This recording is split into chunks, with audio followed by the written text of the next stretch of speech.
ಸಾಕಲ್ಲ, ಸಂಸದರ ಒಂದು ಮೀಟಿಂಗ್ ಅರೇಂಜ್ ಮಾಡ್ತಾ ಇದ್ದಾರೆ. ಅಂದ್ರೆ ಅಧಿವೇಶನ ಸಂಸತ್ನಲ್ಲಿ ರಾಜ್ಯದ ಅನುದಾನದ ವಿಚಾರ, ಬೇರೆ ಬೇರೆ ವಿಚಾರದ ಬಗ್ಗೆ ಪ್ರಸ್ತಾಪಿಸಿ ಅಂತ ಹೇಳೋದಕ್ಕೆ, ಅದ್ರ ಬಗ್ಗೆ ಮಾತಾಡ್ಬೋದು. ಕುರ್ಚಿ ಬಗ್ಗೆ ಇವತ್ತು ಮಾತಾಡೋದು ಬಹುತೇಕ ಡೌಟು ಅಂತಾನೆ ಹೇಳಲಾಗ್ತಾ ಇದೆ. ಕುರ್ಚಿ ಬಗ್ಗೆ ಇಬ್ರು ಮಾತಾಡ್ಲಿಕ್ಕೆ ಹೋಗಲ್ಲ ಅಂತ ಗೊತ್ತಿಲ್ಲ, ಹೇಳಲಿಕ್ಕೆ ಆಗೋದಿಲ್ಲ ಏನ್ ಮಾತಾಡ್ತಾರೆ ಅಂತ. ಇವತ್ತು ನಾರ್ಮಲ್ ಆಗಿ ಚಳಿಗಾಲದ ಅಧಿವೇಶನ, ನಾವು ಯಾವ ವಿಚಾರವನ್ನು ಪ್ರಸ್ತಾಪಿಸಬೇಕು ಅದ್ರ ಬಗ್ಗೆ ಎಲ್ಲ ಮಾತಾಡ್ಬೋದು. ಒಟ್ಟಿನಲ್ಲಿ ಇದ್ರ ಉದ್ದೇಶ ಏನು ಹೇಳಿ, ನಾವು ಸರಿ ಇದ್ದೀವಿ, ನಾವು ಒಗ್ಗಟ್ಟಾಗಿದ್ದೀವಿ, ನಾವಿಬ್ರು ಒಂದೇ, ನಮ್ಮಲ್ಲಿ ಯಾವುದು ಭಿನ್ನಾಭಿಪ್ರಾಯ ಇಲ್ಲ ಅನ್ನೋದೊಂದು ಮೆಸೇಜ್ ಅನ್ನ ಪಾಸ್ ಮಾಡಬೇಕಾಗಿದೆ. ಅನಿವಾರ್ಯ ಪರಿಸ್ಥಿತಿಯಲ್ಲೂ ಪಾಸ್ ಮಾಡಬೇಕಾಗಿದೆ. ಸೊ ಆ ಕಾರಣಕ್ಕಾಗಿ ಇದೊಂದು ಅರೇಂಜ್ ಮಾಡಿರೋದು. ಇದೆಲ್ಲ ಹೈಕಮಾಂಡ್ ಹೇಳಿರೋದು, ಹಿಂಗೆ ಮಾಡಬೇಕು, ನೀವು ಅವ್ರ ಮನೆಗೆ ಹೋಗ್ಬೇಕು, ಅವ್ರು ನಿಮ್ಮ ಮನೆಗೆ ಬರಬೇಕು, ನಿಮಗೆ ಇಷ್ಟನೋ ಕಷ್ಟನೋ ಸುಖನೋ ಗೊತ್ತಿಲ್ಲ, ನೀವು ಮಾಡ್ಬೇಕಷ್ಟೇನೆ ಅನ್ನೋದನ್ನು ಹೇಳಿದ್ದಾರೆ. ಅದನ್ನು ಚಾಚು ತಪ್ಪದೆ ಮಾಡ್ತಾ ಇದ್ದಾರೆ. ಈ ಫೋಟೋದಲ್ಲಿ ನೋಡ್ತಾ ಇದ್ದೀರಾ, ಇಬ್ಬರ ಮುಖದಲ್ಲೂ ಮಂದಹಾಸ ಇದೆ.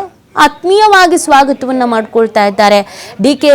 ಶಿವಕುಮಾರ್ ಅವರು. ಇನ್ನೊಂದು ವಿಂಡೋದಲ್ಲೂ ಕೂಡ ನೀವು ಗಮನಿಸ್ತಾ ಇರ್ಬೋದು, ಎಲ್ಲ ತಯಾರಾಗಿ ನಿಂತಿರೋದು, ಫೋಟೋಗ್ರಾಫರ್ ಸಮೇತ ನಿಂತಿದ್ದಾರೆ. ಇನ್ನೇನು ಆಗಮನ ಆಗತ್ತೆ ಅನ್ನುವಂಥ ಕ್ಷಣದಲ್ಲಿ ಆ ಥರ ಈಗ ಆಗಮನ ಆಗಿದೆ. ಮೀಟಿಂಗ್ ಕೂಡ ಪ್ರಾರಂಭ ಆಗಿದೆ ಅನ್ನೋದ್ರ ಬಗ್ಗೆ ಮಾಹಿತಿ ಸಿಗ್ತಾ ಇದೆ. ಡಿ.ಕೆ. ಶಿವಕುಮಾರ್ ಅವರು ಸಿದ್ದರಾಮಯ್ಯನವರನ್ನ ಕಾರಿಂದ ಇಳಿತಾ ಇದ್ದ ಹಾಗೇನೆ ಆತ್ಮೀಯವಾಗಿ ಅವರಿಗೊಂದು ಥ್ಯಾಂಕ್ಸ್ ಕೊಟ್ಟು ವೆಲ್ಕಮ್ ಮಾಡ್ಕೊಂಡಿದ್ದಾರೆ. ಈ ಎಲ್ಲ ಬೆಳವಣಿಗೆಗಳ ಬಗ್ಗೆ ಮಾಹಿತಿಯನ್ನು ನೀಡ್ತಾರೆ ನಮ್ಮ ಪ್ರತಿನಿಧಿ ಶಿವು. ಲೈವ್ನಲ್ಲಿ ಜಾಯ್ನ್ ಆಗ್ತಾ ಇದ್ದಾರೆ. ಶಿವು, ನೀವು ಡಿ.ಕೆ. ಶಿವಕುಮಾರ್ ಅವರ ನಿವಾಸದ ಬಳಿ ಇದ್ದೀರಾ ಅಂತ ಭಾವಿಸ್ತೇನೆ. ಸದ್ಯದ ವಾತಾವರಣ ನಿನ್ನೆ ಎಲ್ಲ ಸಿಕ್ಕಾಪಟ್ಟೆ ಕೂಲ್ ಆಗಿತ್ತು ಬೆಂಗಳೂರು, ಬಟ್ ರಾಜಕೀಯವಾಗಿ ಹೀಟ್ ಮೂಮೆಂಟ್ ಇತ್ತು. ಇವತ್ತು ಒಂದು ಲೆಕ್ಕದಲ್ಲಿ ಅದೇ ತರ ಇದೆ. ಯಾವ ರೀತಿ ಪರಿಸ್ಥಿತಿ ಇದೆ, ಯಾವ ತರ ಮಹತ್ವ ಪಡ್ಕೊಳ್ತಾ ಇದೆ ಈ ಸಿಚುವೇಶನ್?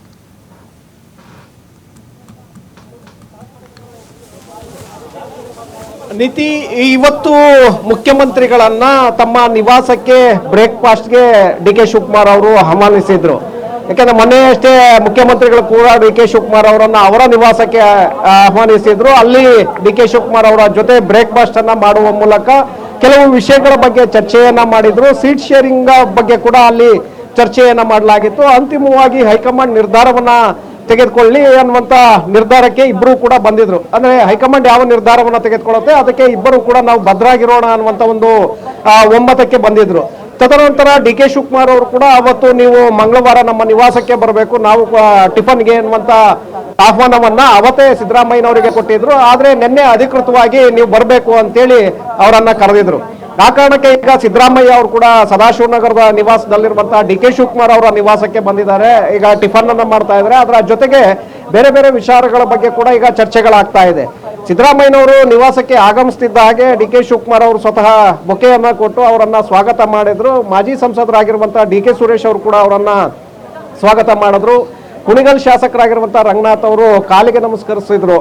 ಸೊ ತದನಂತರ ಅವರು ಈಗ ಬ್ರೇಕ್ಫಾಸ್ಟ್ ಅನ್ನ ಆರಂಭಿಸಿದ್ದಾರೆ. ಅದರ ಜೊತೆಗೆ ಚರ್ಚೆಗಳು ಕೂಡ ನಡೀತಾ ಇದೆ. ಎಲ್ಲೋ ಒಂದು ಕಡೆ ಸುಮಾರು ದಿನಗಳಿಂದ ಏನು ರಾಜ್ಯ ರಾಜಕಾರಣದಲ್ಲಿ ದೊಡ್ಡ ಮಟ್ಟದ ಸಂಚಲನಕ್ಕೆ ಕಾರಣವಾಗಿತ್ತು. ಆದ್ರೆ ಕಾಂಗ್ರೆಸ್ನಲ್ಲೇ ಭಿನ್ನಾಭಿಪ್ರಾಯಗಳು ಶುರುವಾಗಿದೆ. ಸಿಎಂ ಡಿ.ಸಿ.ಎಂ ಅವರ ಬಣಗಳು ಇವತ್ತು ಬಡದಾಡ್ಕೊಳ್ತಾ ಇದೆ. ರಾಷ್ಟ್ರೀಯ ಮಟ್ಟದಲ್ಲಿ ಇದು ಸದ್ದು ಮಾಡ್ತಾ ಇದೆ. ಪಕ್ಷ ಮತ್ತೆ ಸರ್ಕಾರಕ್ಕೆ ದೊಡ್ಡ ಡ್ಯಾಮೇಜ್ ಆಗ್ತಾ ಇದೆ ಅನ್ನುವಂತಹ ಚರ್ಚೆಗಳು ಏನಾಗ್ತಾ ಇತ್ತು, ಮಾಧ್ಯಮಗಳಲ್ಲೂ ಕೂಡ ನಿರಂತರವಾಗಿ ವರದಿ ಆಗ್ತಾ ಇತ್ತು. ಇದು ರಾಷ್ಟ್ರೀಯ ಮಟ್ಟದಲ್ಲಿ ಹೈಕಮಾಂಡ್ ನಾಯಕರಿಗೂ ಕೂಡ ಮುಜುಗರವನ್ನ ತಂದಿತ್ತು. ಆ ಕಾರಣಕ್ಕೆ ಹೈಕಮಾಂಡ್ ಇಬ್ಬರಿಗೂ ಕೂಡ ಸೂಚನೆಯನ್ನ ಕೊಟ್ಟು ಇಬ್ಬರು ಕೂಡ ನೀವು ಮೊದಲು ಬಗೆಹರಿಸಿಕೊಳ್ಳಿ, ನಂತರ ನೀವು ದೆಹಲಿಗೆ ಬನ್ನಿ ಅನ್ನುವಂತ ಒಂದು ವಾರ್ನಿಂಗ್ ಅನ್ನ ಮಾಡಿತ್ತು. ಆ ಕಾರಣಕ್ಕೆ ಮುಖ್ಯಮಂತ್ರಿಗಳು ಅವರ ನಿವಾಸದಲ್ಲಿ ಬ್ರೇಕ್ಫಾಸ್ಟ್ ಅನ್ನ ಆಯೋಜನೆ ಮಾಡಿದ್ರೆ, ಇದೀಗ ಇವತ್ತು ಡಿ.ಕೆ. ಶಿವಕುಮಾರ್ ಅವರು ಅವರ ನಿವಾಸದಲ್ಲಿ ಮುಖ್ಯಮಂತ್ರಿಗಳನ್ನ ಕರೆದು ಬ್ರೇಕ್ಫಾಸ್ಟ್ ಅನ್ನ ಮಾಡ್ತಾ ಇದ್ದಾರೆ. ಕೆಲವು ರಾಜಕಾರಣದ ವಿಚಾರಗಳು, ಮುಂದೆ ಬೆಳಗಾವಿ ಅಧಿವೇಶನಕ್ಕೆ ಸಂಬಂಧಪಟ್ಟಂತ ವಿಚಾರಗಳು ಕೂಡ ಇಲ್ಲಿ ಚರ್ಚೆ ಆಗ್ತಾ ಇದೆ. ಇಲ್ಲೂ ಕೂಡ ಅದೇ ಬಹಳ ಸ್ಪಷ್ಟ ನಿರ್ಧಾರ ಇದೆ. ಅಂದ್ರೆ ಇವತ್ತು ಇದು ಒಂದು ಕಡೆ ನಾಮಕಾವಸ್ಥೆ ಬ್ರೇಕ್ಫಾಸ್ಟ್ ಮೀಟಿಂಗ್ ಅಂತ ಹೇಳ್ಬೇಕಾಗತ್ತೆ. ಕಾರಣ ಮೊನ್ನೆನೆ ಕ್ಲಿಯರ್ ಆಗಿದೆ. ಇಬ್ಬರ ನಡುವೆ ಇದ್ದಂತಹ ಅಗ್ಗಜಗ್ಗಾಟ, ನಾನಾ ನೀನಾ ಅನ್ನುವಂತಹ ವೈರತ್ವ ಎಲ್ಲವೂ ಕೂಡ ಈಗಾಗಲೇ ಮರೆಯಾಗಿದೆ. ಇಬ್ಬರು ಯಾವಾಗ ಒಟ್ಟಿಗೆ ಕೂತು ಮಾತುಕತೆಯನ್ನ ನಡೆಸಿದ್ರು ಆಗ್ಲೇ ಎಲ್ಲವೂ ಕೂಡ ಮುಗಿದು ಹೋಗಿದೆ. ಈಗ ಇವತ್ತು ನಾಮಕಾವಸ್ಥೆಗೆ ಈಗ ಬ್ರೇಕ್ಫಾಸ್ಟ್ ಅನ್ನ ಕರೆಯಲಾಗಿದೆ. ಸೊ ಹಾಗಾಗಿ ಇಲ್ಲೂ ಕೂಡ ಅದೇ ನಿರ್ಧಾರ ಹೊರಗಡೆ ಬರುತ್ತೆ. ಹೈಕಮಾಂಡ್ ಯಾವ ನಿರ್ಧಾರವನ್ನ ತೆಗೆದುಕೊಳ್ಳುತ್ತೆ ಅದಕ್ಕೆ ಇಬ್ಬರು ಕೂಡ ಭದ್ರಾಗಿರೋಣ ಅನ್ನುವಂತ ನಿಟ್ಟಿನಲ್ಲೇ ಇವತ್ತು ಒಪ್ಪಿಕೊಳ್ಳುವಂತ ಸಾಧ್ಯತೆಗಳಿದೆ. ಯಾಕೆಂದ್ರೆ ಇಲ್ಲೂ ಕೂಡ ಮತ್ತೆ ನಿಮಗೆ ಈಗ ಪವರ್ ಶೇರಿಂಗ್ ವಿಚಾರದ ಬಗ್ಗೆ ನೀವಾಗಿ ನಾವಾಗಿ ಅನ್ನುವಂಥದ್ದನ್ನ ಹೇಳೋದಕ್ಕೆ ಬರೋದಿಲ್ಲ. ಇಬ್ರು ಅವ್ರು ಏನ್ ತಗೊಳ್ತಾರಪ್ಪ ಅದಕ್ಕೆ ನಾವು ಭದ್ರಾಗಿರೋಣ, ನಾಳೆನೆ ರಾಜೀನಾಮೆ ಕೊಡು ಅಂದ್ರೆ ಕೂಡ ಅದಕ್ಕೆ ನಾನು ಸಿದ್ಧನಿದ್ದೇನೆ, ಡಿ ಕೆ ಶಿವಕುಮಾರ್ ಅವ್ರಿಗೆ ಅವಕಾಶವನ್ನ ಈಗಲೇ ಬಿಟ್ಕೊಡ್ಬೇಕು ಅಂತ ಹೇಳಿದ್ರು ಕೂಡ ನಾನು ರೆಡಿ ಆಗಿದ್ದೇನೆ ಅನ್ನುವಂಥ ಒಂದು ಮೆಸೇಜ್ ಅನ್ನ ಸಿದ್ದರಾಮಯ್ಯ ಅವರು ಕೂಡ ಈಗಾಗಲೇ ಸಂದೇಶವನ್ನ ಕೊಟ್ಟಿದ್ರು. ಅದೇ ರೀತಿಯಾಗಿ ಡಿ ಕೆ ಶಿವಕುಮಾರ್ ಕೂಡ ಹೈಕಮಾಂಡ್ ಯಾವ ನಿರ್ಧಾರವನ್ನ ತೆಗೆದುಕೊಳ್ಳುತ್ತೆ, ಒಂದು ವೇಳೆ ಏನಾದರೂ ನೀವು ನಿಮ್ಮನ್ನೇ ಮುಂದುವರಿಸ್ತಾರೆ ಇನ್ನೂ ಒಂದು ಸ್ವಲ್ಪ ದಿನಗಳ ಕಾಲ ಅಂತ ಅಂದ್ರೆ ಅದಕ್ಕೆ ನನ್ನ ಒಪ್ಪಿಗೆ ಇದೆ, ಅಥವಾ ಬಿಟ್ಕೊಡಿ ಅಂತ ಹೇಳಿದ್ರೆ ನೀವು ಬಿಟ್ಕೊಡ್ಬೇಕಾಗತ್ತೆ ಅನ್ನುವಂತ ಒಂದು ಒಪ್ಪಂದ ಈಗಾಗಲೇ ಆಗಿದೆ. ಇವತ್ತು ಕೂಡ ಅದೇ ಚರ್ಚೆ ಆಗತ್ತೆ. ಇವತ್ತಿನ ಈ ಒಂದು ಸಭೆಯ ಬಗ್ಗೆ ವಿಶೇಷತೆ ಏನಿಲ್ಲ. ಸಿದ್ದರಾಮಯ್ಯ ಅವರು ಡಿ ಕೆ ಶಿವಕುಮಾರ್ ಅವರ ನಿವಾಸಕ್ಕೆ ಬಂದಿರುವಂತದ್ದೇ ಈಗ ವಿಶೇಷತೆ, ಜೊತೆಗೆ ಕುಳಿತು ಈಗ ತಿಂಡಿ ತಿಂತಾ ಇರೋದೇ ವಿಶೇಷತೆ. ಅದನ್ನ ಹೊರತುಪಡಿಸಿ ಈ ಸೀಟ್ ಶೇರಿಂಗ್ ವಿಚಾರದಲ್ಲಿ ಯಾವುದೇ ರೀತಿಯಾದಂತಹ ಅಭಿಪ್ರಾಯಗಳಿಗೆ ಬರೋದು ಬಹುತೇಕವಾಗಿ ಕಷ್ಟ.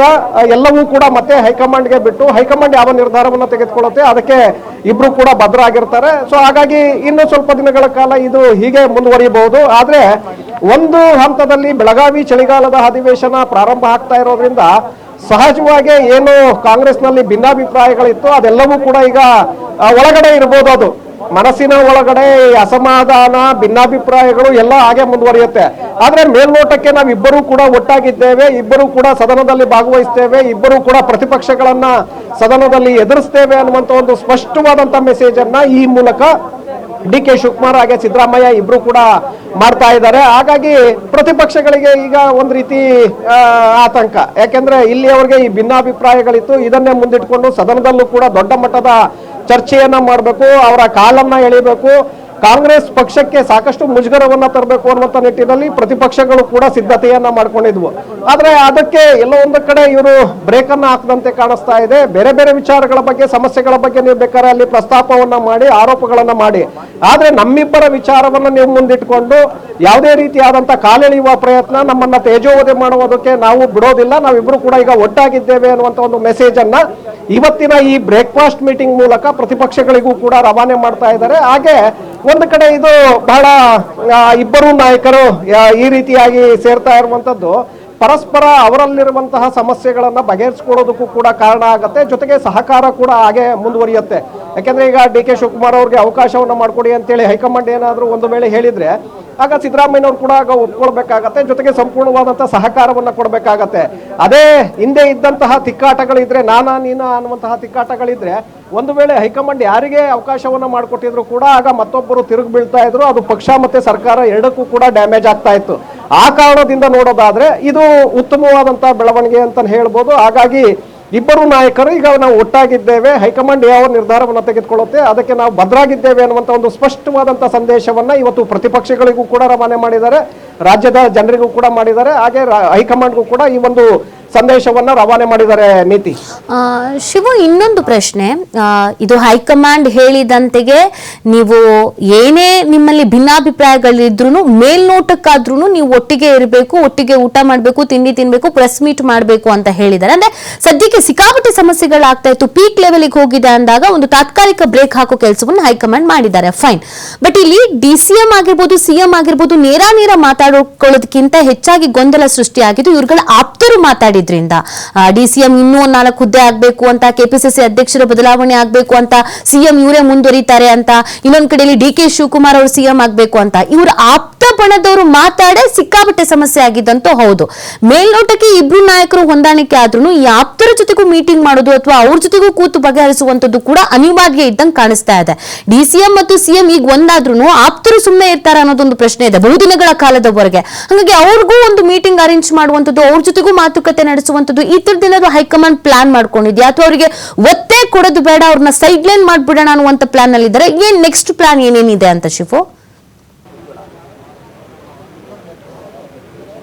ನೀತಿ ಸಹಜವಾಗಿ ಎಲ್ಲರನ್ನು ಕೂಡ ಒಟ್ಟಾಗಿಸುವಂತ ಒಂದು ಪ್ರಯತ್ನವನ್ನ ಹೈಕಮಾಂಡ್ ಮಾಡಬೇಕಾಗತ್ತೆ. ಮೊದಲಿಗೆ ಇವರಿಬ್ಬರ ನಡುವೆ ಇದ್ದಂತಹ ಭಿನ್ನಾಭಿಪ್ರಾಯಗಳನ್ನ ಈ ಮೂಲಕ ಬಗೆಹರಿಸಿಕೊಳ್ಳುವಂತ ಪ್ರಯತ್ನ ಆಗ್ತಾ ಇದೆ. ಇದು ಕಾಂಗ್ರೆಸ್ ಪಕ್ಷದಲ್ಲಿ ಉತ್ತಮವಾದಂತಹ ಬೆಳವಣಿಗೆ.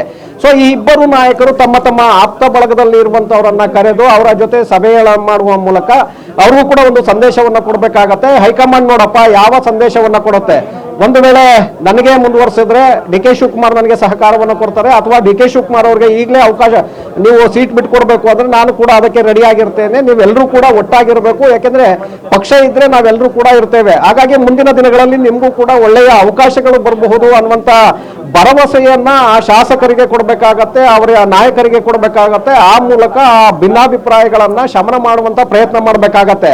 ಇಲ್ಲದೆ ಹೋದ್ರೆ ಇವರಿಬ್ಬರು ಒಟ್ಟಾಗಿದ್ದಾರೆ ಅಂತ ಅಂದ್ರೆ ಉಳಿದವರು ಏನಾಗುತ್ತೆ, ಮತ್ತೆ ತಿರುಗಿ ಬೀಳ್ತಾರೆ. ಇಲ್ಲಿಯವರೆಗೆ ಎಷ್ಟೆಲ್ಲ ಡ್ಯಾಮೇಜ್ ಆಗಿದೆ ಅನ್ನುವಂಥದ್ದು ಇಡೀ ರಾಜ್ಯದ ಜನರಿಗೂ ಕೂಡ ಗೊತ್ತಿದೆ. ಒಂದು ಕಡೆ ಡಿ ಕೆ ಶಿವಕುಮಾರ್ ಅವರು ಶಾಸಕರನ್ನ ದೆಹಲಿಗೆ ಪರೇಡ್ ಅನ್ನ ಕಳಿಸೋದು, ಮತ್ತೊಂದು ಕಡೆ ಅವರ ಆಪ್ತ ಶಾಸಕರು ಪದೇ ಪದೇ ಹೇಳಿಕೆಗಳನ್ನ ಕೊಡೋದು, ಈ ಕಡೆ ಸಿದ್ದರಾಮಯ್ಯನವರ ಆಪ್ತ ಬಳಗದಲ್ಲಿರುವಂತವರು ಪದೇ ಪದೇ ಸಭೆಗಳನ್ನ ನಡೆಸೋದು, ದಲಿತ ಸಚಿವರು ಸಭೆಗಳನ್ನ ನಡೆಸೋದು, ಇದೆಲ್ಲವೂ ಕೂಡ ಪಕ್ಷ ಮತ್ತೆ ಸರ್ಕಾರ ಎರಡಕ್ಕೂ ಕೂಡ ಮುಜುಗರವನ್ನ ತಂದಿತ್ತು. ಅಂದ್ರೆ ಒಂದೇ ಪಕ್ಷದಲ್ಲಿರುವಂತವ್ರು ಹೀಗೆ ಪರಸ್ಪರ ಭಿನ್ನ ಕಿತ್ತಾಡ್ಕೊಂಡು ಇದ್ರೆ ಯಾವ ರೀತಿಯಾದಂತ ಸಂದೇಶ ಹೋಗುತ್ತೆ? ಸೊ ಹಾಗಾಗಿ ಈಗ ಎಲ್ಲವೂ ಕೂಡ ಕ್ಲಿಯರ್ ಆಗಿದೆ ಅಂತಲ್ಲ, ಸ್ವಲ್ಪ ಮಟ್ಟಿಗೆ ಈಗ ಇಬ್ಬರು ನಾಯಕರು ನಾವು ಒಟ್ಟಾಗಿದ್ದೇವೆ ಅನ್ನುವಂತ ಸಂದೇಶವನ್ನ ಈಗ ರವಾನೆ ಮಾಡ್ತಾ ಇರೋದ್ರಿಂದ ಸಹಜವಾಗಿ ಪಕ್ಷದ ನಾಯಕರು ಮತ್ತೆ ಶಾಸಕರು, ಸಚಿವರು, ಕಾರ್ಯಕರ್ತರಿಗೆ ಎಲ್ರಿಗೂ ಕೂಡ ಒಂದು ಸಂದೇಶ ಹೋಗುತ್ತೆ, ಇಲ್ಲಪ್ಪ ನಮ್ಮ ನಾಯಕರು ಇಬ್ರು ಕೂಡ ಒಟ್ಟಾಗಿದ್ದಾರೆ, ನಾವು ಕೂಡ ಒಟ್ಟಾಗಿ ಕೆಲಸವನ್ನ ಮಾಡಬೇಕು ಅನ್ನುವಂತ ವಿಶ್ವಾಸಕ್ಕೆ ಅವರು ಕೂಡ ಬರಲಿದ್ದಾರೆ. ಕೆಲವು ನಾಯಕರಲ್ಲಿ ಇನ್ನೂ ಕೂಡ ಭಿನ್ನಾಭಿಪ್ರಾಯಗಳೇ ಇದೆ. ಯಾಕಂದ್ರೆ ಪರಮೇಶ್ವರ್ ಕೂಡ ಸಿಎಂ ಸ್ಥಾನಕ್ಕೆ ಆಕಾಂಕ್ಷೆಯನ್ನ ಇಟ್ಕೊಂಡು ಕೂತಂತವ್ರು. ಈಗ ಅವರು ಕೂಡ ಇವತ್ತು ಎಲ್ಲೋ ಒಂದು ಕಡೆ ನಾನು ಸಿಎಂ ಅವರನ್ನ ನಮ್ಮ ನಿವಾಸಕ್ಕೆ ಬ್ರೇಕ್ಫಾಸ್ಟ್ಗೆ ಆಹ್ವಾನಿಸ್ತೀನಿ ಅಂತೇಳಿ ಒಂದು ಹೇಳಿಕೆಯನ್ನ ಕೊಟ್ಟಿದ್ದಾರೆ. ಅದು ಕಿಂಡಲ್ ಮಾಡುವಾಗ ಹೇಳಿದ್ರು ಅಥವಾ ಮನಸ್ಫೂರ್ತಿಯಾಗಿ ಹೇಳಿದಾರೋ ಗೊತ್ತಿಲ್ಲ. ಅಂದ್ರೆ ನಾನು ಸಿಎಂ ಅವರ ಜೊತೆಗೆ ಇಲ್ಲಿಯವರೆಗೂ ಕೂಡ ಗುರುತಿಸ್ಕೊಂಡಿದ್ದೆ ಮೂಲ ಕಾಂಗ್ರೆಸ್ಸಿಗ, ಆದ್ರೆ ನನಗೆ ಅವಕಾಶವನ್ನ ಮುಂದಿನ ದಿನಗಳಲ್ಲಿ ಮಾಡ್ಕೊಡ್ತೇವೆ ಅನ್ನುವಂತ ಕಾರಣಕ್ಕೆ ನಾನು ಅವ್ರ ಜೊತೆ ಈಗ ಗುರುತಿಸ್ಕೊಂಡಿದ್ದೆ. ಈಗ ನೋಡಿದ್ರೆ ಇವರಿಬ್ರು ಒಂದಾಗ್ಬಿಟ್ಟಿದಾರಲ್ಲ, ನಮ್ಮ ಕತೆ ಏನು ಅನ್ನುವಂತಹ ಆತಂಕ ಇವತ್ತು ಕೆಲವು ಸಚಿವರಲ್ಲೂ ಕೂಡ ಬಂದಿದೆ, ಪ್ರಮುಖವಾಗಿ ಪರಮೇಶ್ವರ್ ಅವರಲ್ಲಿ ಇದೆ. ಯಾಕಂದ್ರೆ ದಲಿತ ಸಿಎಂ ವಿಚಾರವನ್ನ ಮುನ್ನೆಲೆಗೆ ತಂದು ನಾನು ಅವಕಾಶವನ್ನ ಮಾಡ್ಕೊಡ್ಬೇಕು ಅಂತೇಳಿ ಅವರು ಕೂಡ ಬಹಳ ಪ್ರಯತ್ನವನ್ನ ಮಾಡ್ತಾ ಇದ್ರೇನೋ. ಈಗ ಇಬ್ಬರು ನಾಯಕರು ಒಟ್ಟಾಗಿರೋದ್ರಿಂದ ಅವರ ಆಸೆಗೆ ಎಲ್ಲೋ ಒಂದು ಕಡೆ ಬ್ರೇಕ್ ಬೀಳುತ್ತೆ. ಹಾಗಾಗಿ ಪರಮೇಶ್ವರ್ ಅವ್ರಿಗೆ ಇವತ್ತೇ ಸ್ವಲ್ಪ ಬೇಸರ ಆಗಿರುವಂತದ್ದು ಅವರ ಮಾತುಗಳಲ್ಲೇ ಕಂಡು ಬಂದಿದೆ. ಹಾಗೆ ಬೇರೆ ನಾಯಕರಲ್ಲೂ ಕೂಡ ಈ ರೀತಿಯಾದಂತ ಭಿನ್ನಾಭಿಪ್ರಾಯಗಳು, ಅಸಮಾಧಾನಗಳು ಬರಬಹುದು. ಆದ್ರೆ ಅದನ್ನ ಪರಿಹರಿಸುವಂತ ಕೆಲಸವನ್ನ ಈ ಕಡೆ ಸಿಎಂ ಮಾಡ್ಬೇಕಾಗತ್ತೆ, ಆ ಕಡೆ ಡಿ ಕೆ ಶಿವಕುಮಾರ್ ಅವರು ಕೂಡ ಮಾಡ್ಬೇಕಾಗತ್ತೆ. ಸೊ ಇಬ್ಬರು ನಾಯಕರು ಈಗ ಅವರನ್ನ ಕೂರಿಸಿ ಅವರನ್ನ ಯಾವ ರೀತಿಯಾಗಿ ಸಮಾಧಾನವನ್ನ ಮಾಡ್ತಾರೆ ನೋಡ್ಬೇಕಾಗತ್ತೆ. ಇಲ್ಲದೆ ಹೋದ್ರೆ ಇವರಿಬ್ರು ಒಟ್ಟಾಗಿದ್ದೇವೆ ಅನ್ನುವಂತ ಮೆಸೇಜ್ ಅನ್ನ ಕೊಟ್ಟರು ಕೂಡ ಈಗ ಒಳಗೆ ಭಿನ್ನಾಭಿಪ್ರಾಯಗಳು ಮತ್ತಷ್ಟು ಹೆಚ್ಚಾಗುವಂತ ಸಾಧ್ಯತೆಗಳಾಗತ್ತೆ. ಅದು ಮತ್ತೆ ಎಲ್ಲಿಗೆ ಬೇಕಾದ್ರೂ ಹೋಗಬಹುದು. ಹಾಗಾಗಿ ಇದಕ್ಕೆ ಅವರು ತಕ್ಷಣ ಒಂದು ಸಭೆಗಳನ್ನ ಮಾಡೋದು ಅಥವಾ ಅವರನ್ನ ಆಪ್ತರನ್ನ ಕರೆಸಿ ಅವ್ರ ಜೊತೆ ಮಾತುಕತೆಯನ್ನ ಮಾಡುವ ಮೂಲಕ ಬಗೆಹರಿಸುವಂತ ಪ್ರಯತ್ನವನ್ನ ಈಗ ಮಾಡ್ಬೇಕಾಗತ್ತೆ ನೀತಿ. ಓಕೆ, ಥ್ಯಾಂಕ್ ಯು ಶಿವತಮಲ ಡೀಟೇಲ್ಸ್ಗಾಗಿ.